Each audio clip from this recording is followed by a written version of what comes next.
Picture this. A former ballerina, gun trembling in her hands, stands over her husband's bleeding body. She claims he tried to kill her. But within hours, investigators discover something that changes everything. This isn't just another case of domestic violence gone wrong. This is the story of Ashley Benefield, the woman the media dubbed the Black Swan, and the deadly performance that fooled almost everyone. Welcome to Crime Chronicle. Kindly subscribe if you are just seeing our channel for the first time, and on your notification bell. What you're about to hear challenges everything you think you know about victims and predators. Because sometimes the person crying self-defense is the real killer. September 27th, 2020. Manatee County, Florida. A quiet neighborhood where the only sounds should be sprinklers and distant traffic. But at 7:43 p.m., a neighbor's phone rings with a call that will expose one of the most calculated murders in recent history. "I shot my husband in self-defense," Ashley Benefield tells the neighbor, standing at their doorstep with a .45 caliber pistol still in her hand. Her voice is shaking. She appears traumatized. Every detail seems to support her story of survival. But here's what investigators didn't know yet. Ashley Benefield had been planning this moment for months. Let me take you back to where this deadly dance began. Ashley was a former professional ballerina, trained in precision, control, and performance. At 28, she seemed to have found her Prince Charming in Doug Benefield, a 58-year-old businessman with a military background. They met at a political event in 2016, and what happened next defied all logic. They got married just 13 days after meeting. But fairy tales don't exist, and this marriage was about to become a nightmare, though not in the way you might expect.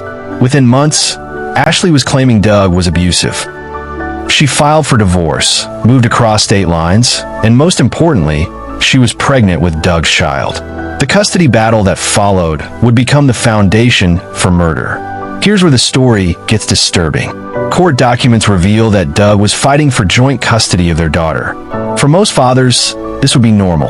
For Ashley, it was unacceptable. Friends and family members would later testify that Ashley had made chilling statements.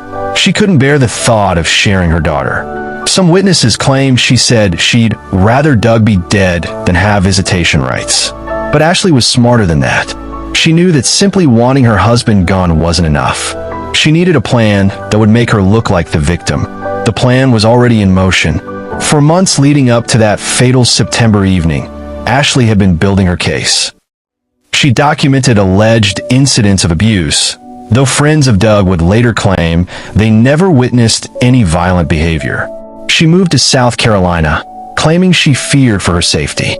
But here's the crucial detail that prosecutors would later use to unravel her story. Ashley had been carrying a loaded gun in her bra when she first met Doug back in 2016. This wasn't a woman who suddenly armed herself for protection. This was someone who had been prepared for violence from the very beginning. September 27th wasn't random. Doug had driven to South Carolina to pick up their daughter for court-ordered visitation. Ashley had agreed to meet him at a rental property she was supposed to be packing.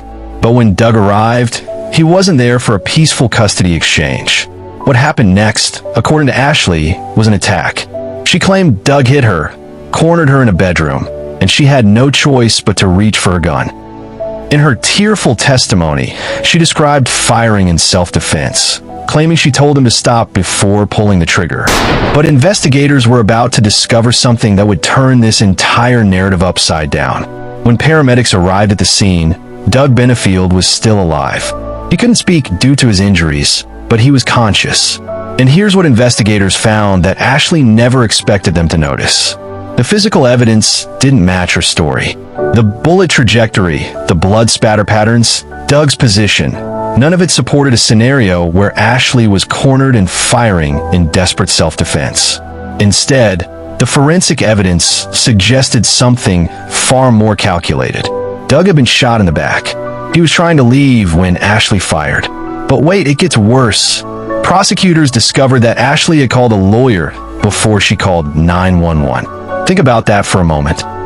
A woman who had just survived a life-threatening attack from her husband's first instinct wasn't to get medical help for the man who was still dying on the floor. It was to protect herself legally. As Doug Benefield lay bleeding to death, Ashley Benefield was already building her defense. The investigation revealed a pattern of manipulation that spanned years. Ashley had been systematically isolating Doug from his family, making allegations that couldn't be corroborated and positioning herself as the perfect victim. Doug's daughter from a previous marriage testified that Ashley had been controlling and manipulative throughout their relationship. She described instances where Ashley would create conflicts and then play the victim when Doug responded in frustration. Most damning of all, investigators discovered that Ashley had been researching how to claim self-defense in domestic violence cases. Her internet history showed searches for legal precedents, successful self-defense claims, and the specific requirements needed to justify killing in self-defense. This wasn't a moment of panic or desperation. This was a premeditated murder disguised as survival. The jury heard 7 days of testimony. They saw the tears, the dramatic reenactments, the claims of abuse and fear. But they also saw the evidence that Ashley Benefield had killed her husband not to save her own life, but to save herself from sharing custody of their daughter. In July 2024, after more than 6 hours of deliberation, the jury reached their verdict, guilty of manslaughter. Not the self-defense acquittal Ashley had performed for, but not the first-degree murder conviction prosecutors had sought either. Ashley Benefield was sentenced to 20 years in prison. As the verdict was read, there was no smile, no satisfaction, just the cold reality that her deadly performance had finally ended. But here's what haunts investigators about this case. How many other Ashley Benefields are out there? How many people have weaponized the legitimate struggles of domestic violence survivors to commit murder? Doug Benefield's family says they'll never get closure. Their loved one died, believing his wife was the victim, never knowing that she was actually the predator who had been hunting him all along. The next time someone tells you a story that seems too perfect, too convenient, remember Ashley Benefield. Remember that sometimes the person claiming to be the victim is actually the one holding the smoking gun. What do you think? Could you have seen through Ashley's performance? Let me know in the comments below, and don't forget to subscribe for more cases that will challenge everything you think you know about justice.